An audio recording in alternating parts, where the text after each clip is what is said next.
Hey guys, and welcome to a second look at Nidus. I want to start the video with a bit of an apology. I said in the last video it's entirely possible I missed some things while I was testing the frame.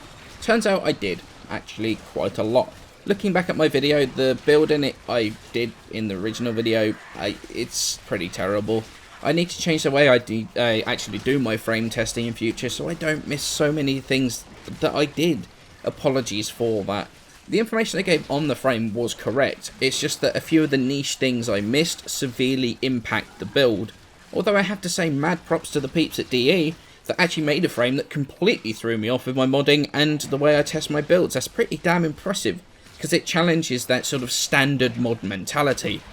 But the one thing I did want to do is do like a community shout out thing to the people that pointed out the stuff I did miss, how it affects the frame, and then show an updated build on the new information. So the first comment came from The Realm, who said the synergy with weapons that create clouds like the Pox and his second ability work really well. Especially if you're stripping armour, you're going to do more damage with your first ability. He then went on to say that the energy refunded is always 1/4 of the original cost per energy, so unmodded the 40 energy cost grants 10 energy per enemy. Thank you to The Realm for this. The synergy with weapons like the Pox was something that I did completely forget to mention, although it was something I did test.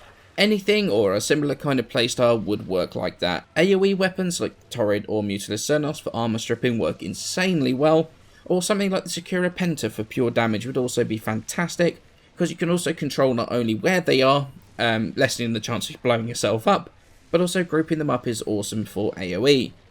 The second point of the energy was something I completely and utterly missed altogether. I got no idea how I managed to miss this, because you're absolutely right. It always takes hitting 4 enemies to gather that energy back completely, no matter whether you've got efficiency or not, whether it's plus or minus. So to be honest, efficiency mods actually are not needed on this build, meaning you can really focus into more damage, since the hit from Blind Rage doesn't actually make much of a difference at all. The next comment to give a shout out is to BiteMe567, who said, if you kill all the enemies in his second ability, it resets the duration so you can recast it. Thank you very much for that. It was something I did notice when I was playtesting him, but occasionally I noticed it linked to an enemy that couldn't be pulled into the thing at all, and therefore it just got stuck, and I went for the lower duration basically to be able to combat that. I didn't have this thing stuck in front of me for too long.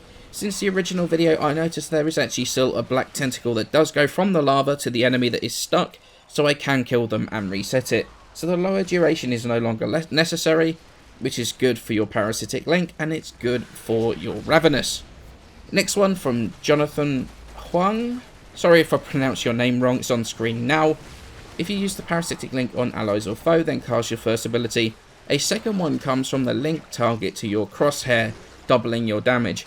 Thank you for letting me know about that one. I legitimately never noticed that this was a thing. The amount of crap going on screen just meant I never saw this being a thing. This is a really cool little niche that improves your damage an absolute ton. It helps efficiency a bit as well, since you only... it basically counts as 2 instances of damage. So the energy regen halves effectively. Instead of needing 4 enemies to regen all your energy back, you actually only need to hit 2. So how has this affected my build after learning all of this new information? Well, after talking to a good friend of mine, De Facto Overlord, he gave me a build that I've been trying out for the last few hours. It's pretty freaking epic. Luckily, it's the same former, so you won't need to former him again.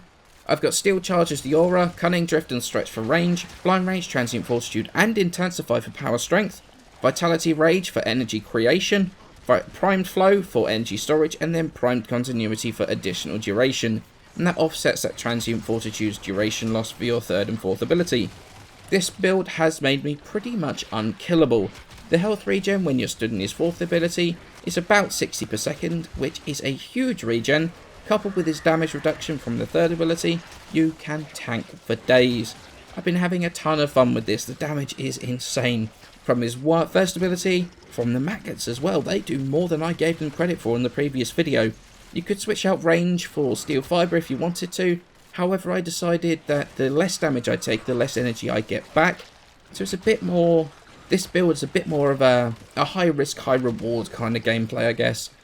I have added Arcane Grace for health regen when taking hits, and Arcane Energize as well for turning some of those energy orbs into a lot more energy. Neither of those are needed, but it does take the frame to the next level. So I hope this addresses a few of the things that I actually missed in my previous video and gives a stronger build that can tank just about everything while doing insane damage. In future I've got some new ways and specific things that I'm going to be testing when a new frame comes out, so I don't miss so many things that are kind of crucial to the build of the frame, and I'm slightly annoyed with myself with the amount of things I did miss with this one. As you can see, we thoroughly tested him by going 75 minutes into a survival on Semeni, which is Sedna, with a T4 Fisher and a friend on a Necros.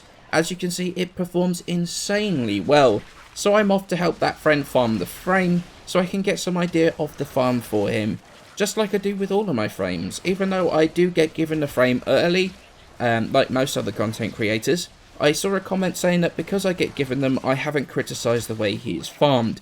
But that's purely because I haven't really tried farming for him specifically yet. I did one run with a friend because it was 10 AM before I finally went to bed, and we did get the Nidus helmet. But I'm not going to criticise something I've not tried out fully yet, sorry about that. So onwards and upwards onto the new weapon videos. They are coming fairly soon. I hope you enjoyed the video. Hit that like button if you did, leave me a comment if you didn't. All feedback is welcome, and I shall see you in the next video.